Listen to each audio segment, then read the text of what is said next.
किचनमध्ये तुमचं स्वागत. नमस्कार.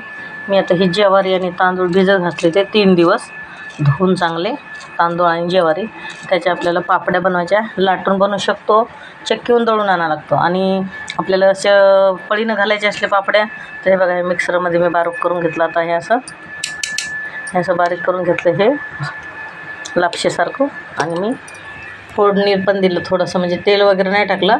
तीळ टाकले आणि लसूण, जिरं आणि पापडखार, मीठ एवढं टाकलं. आता हे आपल्याला घोटून घ्यायचं.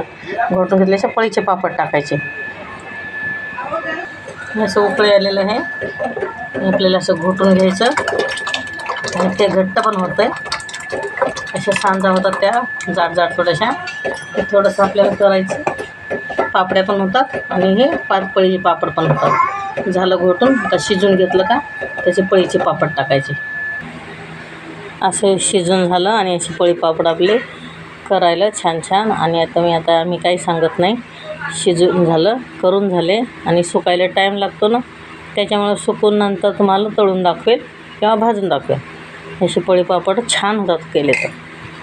आणि लाटून पण होतात, पण ते चक्कीवर दळून आणावं लागतं. आणि हे मिक्सरमधून काढलं ना, त्याच्यामुळे पातळ शिजवायला छान लागलं. आणि सोपं पण होतं आणि काही झंझट नाही आहे.